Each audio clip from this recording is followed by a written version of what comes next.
Here's what's coming up on the Peak Financial Freedom Show with Jim and Dan. And you better make sure whatever income you need from your assets isn't considered what we call maybe income that could end at any time. You better make sure it's guaranteed income that'll last for as long as you live, regardless of what happens in the market, regardless of what happens to how long you live, and regardless to how much you earn.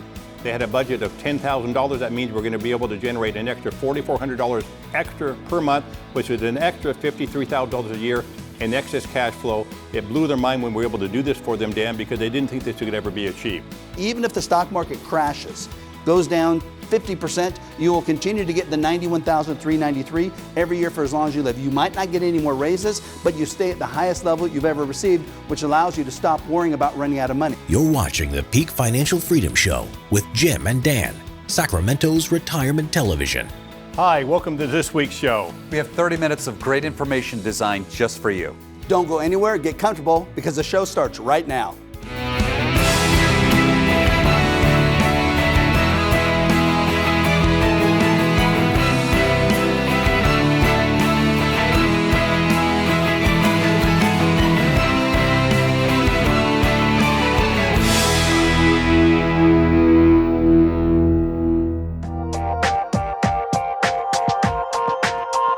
Hi, and welcome to this week's Author's Corner. As usual, I'm here with Dan and Jim. They are TV personalities, radio talk show hosts, and Amazon.com best-selling authors. Guys, today's topic is biggest financial fears. Jim, I'm going to begin with you. And number one, we all know what number one is, running out of money. It's the biggest fear that people have when they come to our office. I'm afraid of running out of money. I'm afraid of taking too much risk. I'm afraid of a big loss in my portfolio. I'm afraid. And if they don't have a plan in place, they continue to be afraid, right? And I know we kind of beat on this on our shows about a written, comprehensive plan in place before you invest your assets, but that's the only way that we can solve that problem.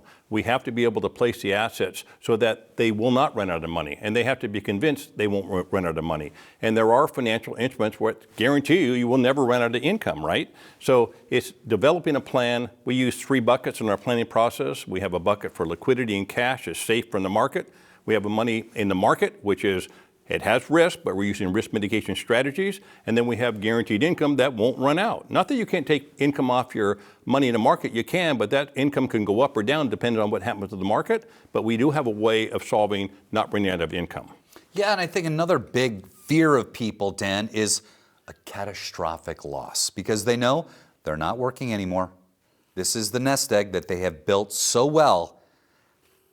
Catastrophic loss, how do they deal with that? You got to tie running out of income and catastrophic loss together because at retirement, they are so closely tied to each other. And everyone realizes now at retirement or getting ready to retire, if you suffer any form of catastrophic loss, 30%, 40%, 50% or more, you probably aren't going to be able to drive or take the amount of income you planned out of your accounts, and there's a high probability it will not last for as long as you live, which means now you will feel poor one day. So the catastrophic loss has to be taken care of because if you have an extremely volatile portfolio that's going for high growth, even though it might get high growth, you won't be able to take a high level of income off that because what if it has high growth this year? What if it goes down 50% over the next 3 years? How much income can you really take off that? So catastrophic loss is the single thing that could basically be the biggest financial mistake you make that would ruin your retirement. Yeah, so we've discussed the whole security piece, right? Not running out of money. We've talked about, the catastrophic loss, but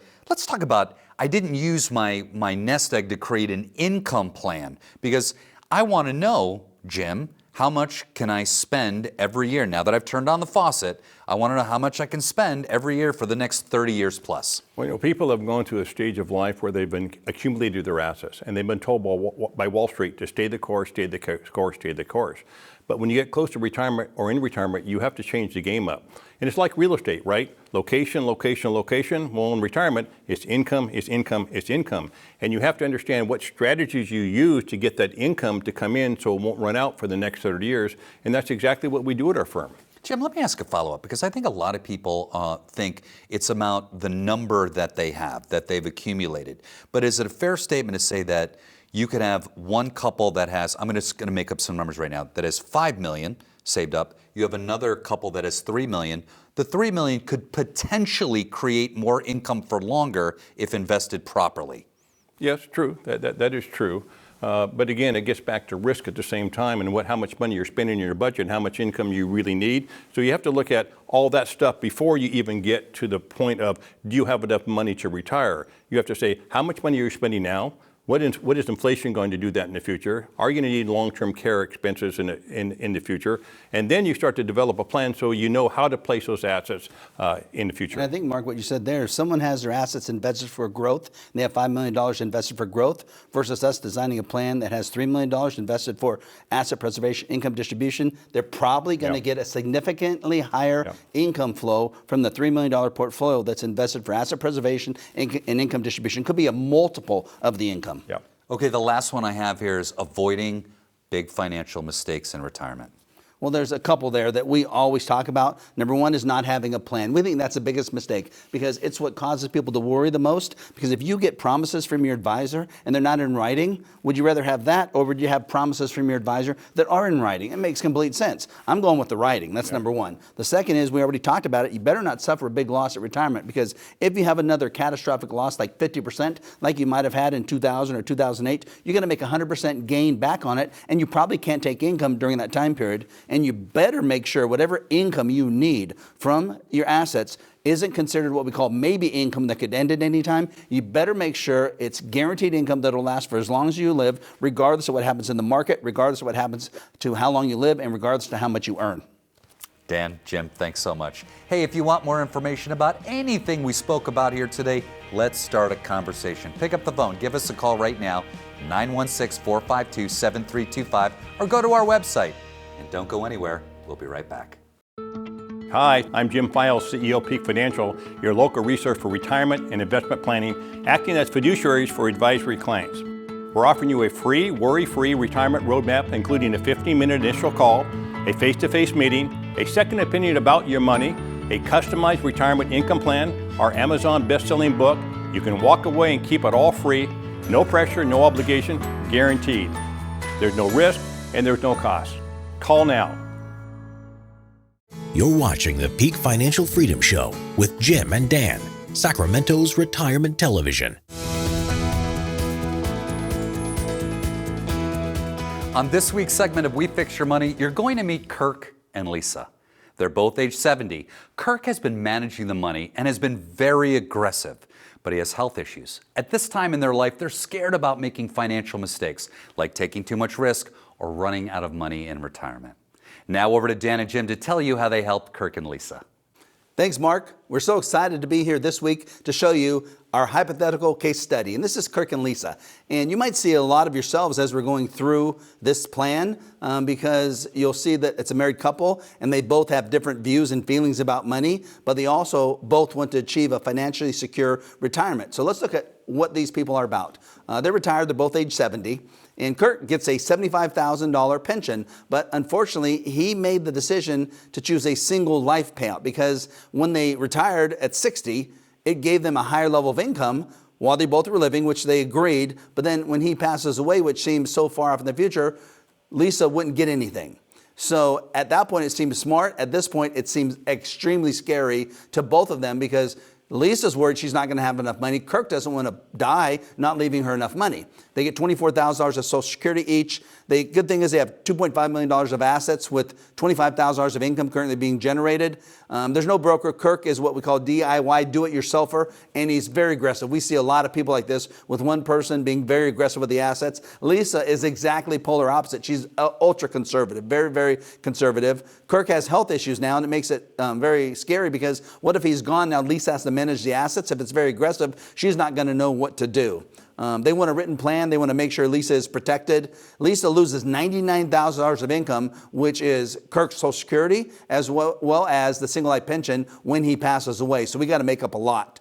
They want to use the assets for income now when they both are here, but also protect Lisa. And they want to stop worrying about Lisa as a survivor, stop worrying about big losses because the market crashes. They want to stop worrying about their money running out. They don't want to think about paying excess taxes or fees any longer. So with this, it allows us then to start doing our analysis because we found out what their goals and objectives were. Dan, as you described, there's a lot of moving parts here, particularly because he selected, in this case, the wrong pension option, but nevertheless, we had to solve the problem. So when we did an assessment of their plan, they had $57,000 in the bank when we met them. They had $2.443 million invested in the market very aggressively, as you stated, Dan. They had no money at all in the principal protected and lifetime income bucket. We increased their money in the bank from $57,000 up to $200,000 for liquidity and for safety. We reduced their growth bucket because they had way too much risk based on their objectives, down to $800,000. We actually put $1.5 million in the guaranteed principal and lifetime income bucket because, again, we had to figure out how do we reduce the risk and how do we get that generated, that income to make up for that pension if he passes before Lisa. When we did a risk assessment for this couple, they had a 44% risk factor, which means if we have a market crash of about 50%, they're going to lose about 44% of their money, which was about $1.1 million. And they need a 78.6% rate of return to recover that 44% loss. Well, we were able to lower the risk down to 3.9% under that same type of market crash. They would lose a little bit less than $100,000, and they would only need a 4.1% rate of return to make up that 3.9% loss, which was a radical difference from where they were before, Dan. Oh, definitely. Well, and it just was put together to meet their goals. They wanted less risk and they wanted to create income. And they didn't want to have to worry about the money, which is exactly what we did by reallocating their assets that way, right? When you have money in the bank, you have less money in growth, more money in the guarantees, it fits perfectly. Well, what that allowed us to do then was to create their income and fee assessment. So when we did their income assessment, it showed off their current assets, they were only taking $25,000 a year off their assets. They had no guaranteed lifetime income and no assets were used for creating guaranteed lifetime income. We now increased their income from $25,000 to $105,000 a year, with $82,500 being guaranteed for as long as at least one of them is living. So if he passes away, Lisa will continue to get $82,500 guaranteed for as long as she lives, which helps to replace the pension that they lost from him when he dies. And we only use $1.5 million of the assets to be able to create that guaranteed lifetime income. On a fee side, their current fees were 2.17%. We're able to drop them down to 1.29%. So a small fee savings, but a small fee savings over a large amount of money over a long time period of 20 years means they're projected to save $440,000 of fees over that time period that either goes into their pocket as far as excess income, is available for Lisa later if he passes away, or is passed on to beneficiaries. So it's a great way to hit all of their goals to make sure that he doesn't have to worry about the money, but more so, since she probably will live longer, she doesn't have to worry about the money. So maybe, Jim, that lets us look at really what's going to happen on a monthly basis. Yeah, so far a significant difference from where they were and where they could be. Gross monthly income, we're going to generate $19,000 a month. They had federal and state tax estimated at $4,679. Net after tax monthly income, $14,400. They had a budget of $10,000. That means we're going to be able to generate an extra $4,400 extra per month, which is an extra $53,000 a year in excess cash flow. It blew their mind when we were able to do this for them, Dan, because they didn't think this could ever be achieved. Well, they didn't. And think about it now, especially if he's had bad health. They want to do all those things now, like travel, go to Italy, go to Greece, go to Australia, take all the family to Hawaii. They want to do those things now when he's in good health. They don't want to wait until after he's gone. So if we can generate enough to pay for their base budget of $10,000 and give them $53,000 more to spend every year right now where they both are living and still she's financially secure after he's gone, it's a home run. So what we needed to do then, after showing what they both were going to get for income, we're going to show what she's going to get for income, because we can create an actual survivor plan. So let's assume now Kirk's gone. It's just Lisa. And in this case, her gross monthly income is going to be $10,869. She's going to pay $2,700 in taxes as a single individual. Her net income is $8,100. Her budget is going to be $6,000. She's going to have $2,000 more to spend per month, or $25,000 more to spend per year than she needs when he's gone. So we're able to prove to her that she's going to be financially secure and she has literally nothing to worry about. Now let's see what's going to happen to the beneficiaries long term as a legacy. Let's assume their portfolio only earns 4%, the bank earns 1%, real estate appreciates at 1.5%, and they spend all the income while Kirk's alive and then while Lisa's alive. At this point, by age 90, they would have taken out $2.3 million of income and spent it all. And if their assets only earn 4%, the bank earns 1%, and the real estate appreciates at 1.5%, they still are projected to leave $3.5 million to their beneficiaries after they both are gone. So think about it. This is a couple that was worried about everything, him, her, beneficiaries, and now we're able to produce a plan that gives them this. Maybe you can summarize it for us, Jim. Yeah, Dan, like you said, there's a lot of moving parts in this planning process, but there is with most couples we deal with. When we start to really articulate what they're trying to do with their money, all this stuff starts to come out, but it gives us the the opportunity now to fix these problems and find a solution. So we replaced the $75,000 lost pension if he passed early. We increased the income now while they were living. We have $53,000 of excess cash flow per year coming out of the portfolio. We reduced the risk, we reduced their fees. They can enjoy time now, and guess what? They both worry a lot less because all these items have been solved for them, Dan. Well, we solved the big one for them, which is the survivorship. If Lisa is a survivor, we got to make sure everything works for her, and the plan showed in writing that she'll be fine no matter what happens. So if you want a plan like this, you have to make sure it's in writing, and we can do the same type of planning based on what your goals are. Mark, back to you. Wow, guys, what great results from a great plan.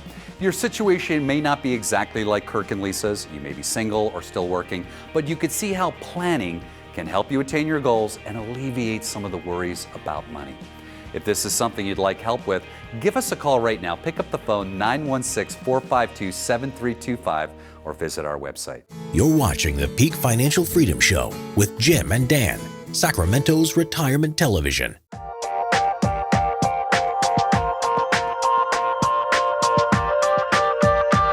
Welcome back to the program.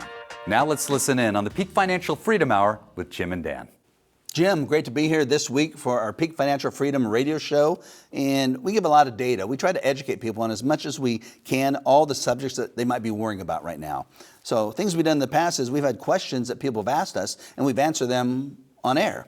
And we're going to cover some of those questions because we think those questions still pertain to a lot of people right now, because most of the questions had to do with how do I create income, how do I reduce risk, what is the plan, how do I leave money to beneficiaries, all those things that are very important. So why don't you handle Pearl? She says, I've heard you talk about stress testing my portfolio for risk. Are you talking about how stressed I am about my portfolio? That's pretty funny. She's cute. Because I don't need a test for that. I'm stressed out and worry every day.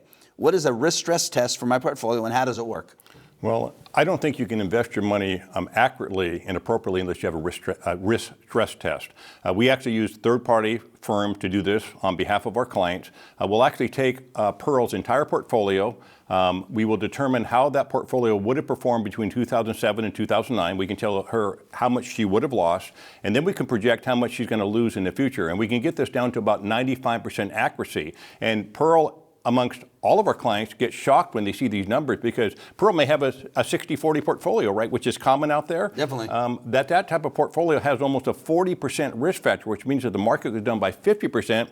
That portfolio down by 40. If you have $2 million, you're down by $800,000, which is mind-blowing as you're getting older. Well, and you have to make sure you lower that risk. How about for Pearl? Sounds kind of scary. Does she have to put her statements on top of her chest and lay in an MRI machine to find out how much risk she has? Well, maybe. We don't know, right? But I can tell you, if she has a common portfolio, she probably has risk excess of 35% in her portfolio. So she should be worrying. Yes. And just find out how much risk, because it's the uncertainty that makes people worry. Get rid of the uncertainty, you get rid of the worry.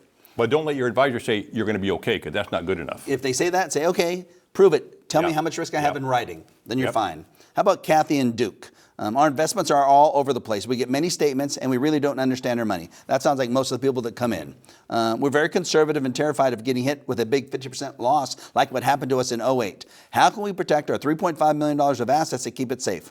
Also, we'd like to have it grow a little. Oh, yeah, and we would like to take income from it as long as it doesn't run out, and we'd also like to leave money to the kids.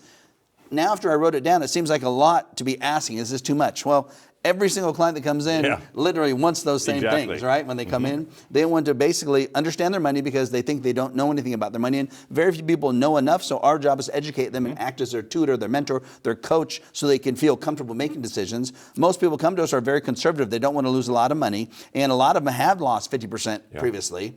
And they want to protect their money, they want to grow it, they want to use it for income and leave the rest for kids. So really, that's what people want to do. The only way you can do this, though, is if you actually have a plan, because a plan then specifies exactly what your goals are. We're going to ask you what you want your money to do for yourself and for your family. Well, the first thing is they say, I don't want to lose a lot. So we have to do a risk stress test, and we have to show how much risk you currently have. And then in most cases, it's too high, so we'll reduce that risk down to the level they want it to be. Then we're going to do an asset allocation to show how we would then move the money into the assets that give them a higher probability of retirement success. We're going to do an income plan. The income plan will be awesome because it's going to show for the next 30 years where every source of income comes from, and it's going to show how much income you get at the end of the year. It's going to show each month then a tax plan that'll show how much tax you're going to pay and how much net income you have. You're going to do a budget, and you're going to show that you have the opportunity for competitive growth without excessive risk. And just as important for this couple, Kathy and Duke, we're going to show using a very cool calculation how much you could possibly leave to your beneficiaries in the future after all this is said and done, and it's all in writing. You know, the key, Dan, is that what we do at our firm is really, to simplify it, we're a risk mitigation firm, and we're an income planning firm. Unless you mitigate the risk, the income plan is not going to work for you. And in order to get all the stuff we just talked about, you have to have all these things in place to make sure you can get through retirement successfully. Definitely, and it's not that difficult. You have to spend some time with us. We'll be able to create this type of plan. And if you have questions, call us. We'll give you a free second opinion, and we can design this type of plan. You also can go to our website. There's a lot of data there to explain the plan. It gives you some videos, and you also can sign up for an appointment right there on the website. Thanks, guys. That was some great information. Don't go anywhere. We'll be right back. You're watching the Peak Financial Freedom Show with Jim and Dan, Sacramento's retirement television.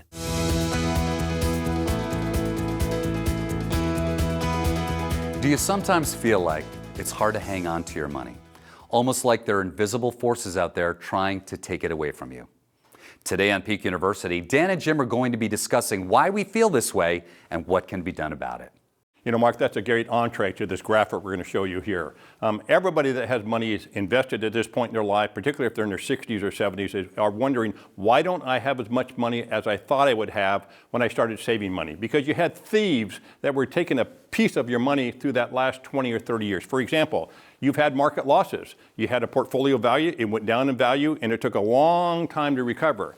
Number two, you're paying high fees, fees that you really didn't understand. Yes, you might understand you have an advisory fee, but there's mutual fund fees, there's trading costs, things that we call invisible fees. Number three, you were paying unnecessary taxes along the way. You would have gains in your portfolio through the course of the year or losses, and you pay taxes and your portfolio went down. You said, well, how could that happen? But it happens if you have mutual funds and certain stocks. And number four, you had low or no returns for a period or a long period of time. So all these thieves had a handle on your money throughout retirement. When you said it perfectly, Jim, you know, everyone at home wonders why they don't have as much money as they have now, why they didn't make as much, or why they lost more than they ever thought they could. It's because of these four thieves. But it gets even worse because there's actually two additional thieves of your money. And we know these as inflation, especially lately. We know inflation has hit, and we know inflation will continue to hit, and you better plan for it, because if not, that's a big money thief. And the sixth is regrets, meaning you've saved for 20, 30, or 40 years. You saved a lot of money you did without. You sacrificed before so you could do things now so you didn't have to sacrifice. And if you don't do them now, what's going to happen 10 or 15 or 20 years later? You will have regrets on what's happening in your retirement, because if you're 65 now and you don't travel until you're 80, you're not going to be doing the same type of traveling as you could right now. We want you to be able to do all those things you plan to do in retirement.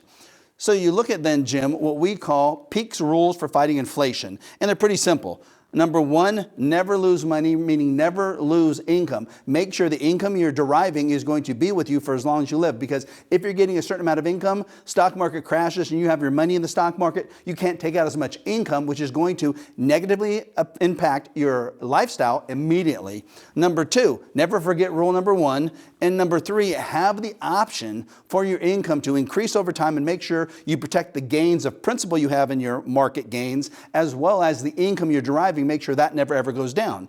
So if you look at then an actual situation, Jim, and someone has their money invested in a volatile asset like the stock market, and this happens where we have a 53% loss to start and you need a 112% gain to recover, what's the chance you're going to be able to take that income out with it never running out? And what's the chance you can keep pace with inflation? I don't think you can. And this has happened many times throughout history, where you had $1 million in your investment portfolio in an example, and 2 years later, like in the technology bust or the financial crisis, you're down to $500,000 or less.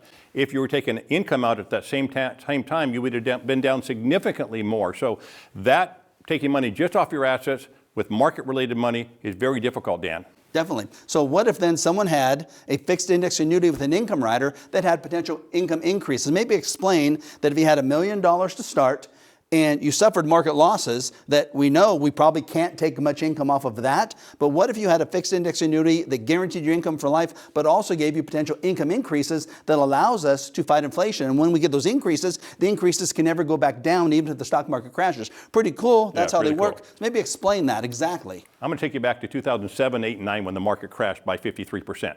So let's assume you had $1 million and the market crashed by 13% the first year. You're down to 777. But if you had a fixed index annuity with an income rider and your income was $62,000, you had 0 losses on your investment capital. The next year, if you're in the market dropped again, you're down to $600,000 or some change. If you had a fixed index annuity, you still have your $62,000 of guaranteed income, and you still didn't have any market losses. And the third year, the market went down again in 2009, and your account value, if you had your money in the S&P 500, would have dropped to about $470,000. Again, if you had a fixed indexed annuity with an income rider, your income would have stayed leveled at $62,000, and you still had no losses on your principal. Well, the key is, if you would have taken the $62,000 out for 3 years from this account down here, you've taken over $180,000. Yep. You have less than $290,000 left here, which means there's no way it's going to last at $62,000. This is your worst case scenario. Well, maybe you can explain how and why it works this way. That let's say when the market just rebounds, the market isn't making any money. The market's just going to rebound back up to even.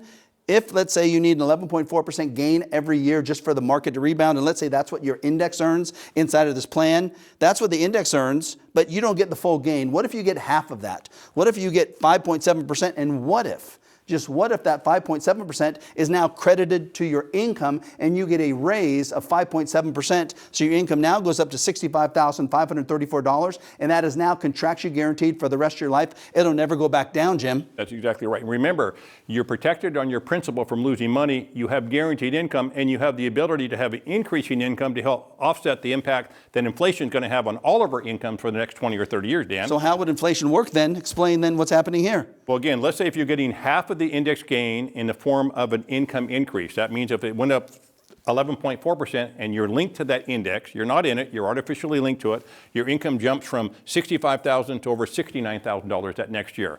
Dan, what happens thereafter? And then every year, if we just average that 11.4%, which is necessary for the market to rebound, and assume you get half of it, your income continues to grow every year by 5.7. So let's say it grows up to $77,391. That's your income for the rest of your life. And let's just say all that happens is the index recovers, and now you're up to $91,393 guaranteed for the rest of your life.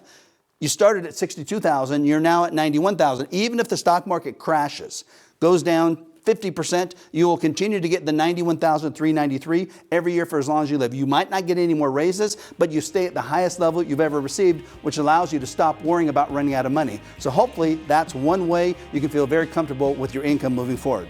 Mark, back to you. Thanks, guys. The concept of money thieves is a great way to explain why we all feel like our money just disappears at times. The thought of someone stealing our money makes us want to try to fight to keep it. If this is something you'd like to learn more about, hey, give us a call in the office right now at 916-452-7325 or go to our website. You're watching the Peak Financial Freedom Show with Jim and Dan, Sacramento's retirement television. Thanks for watching this week's show. And if you want more information about anything we talked about here today, give us a call in the office or go to our website. And remember, at Peak Financial Freedom Group, we fix your money.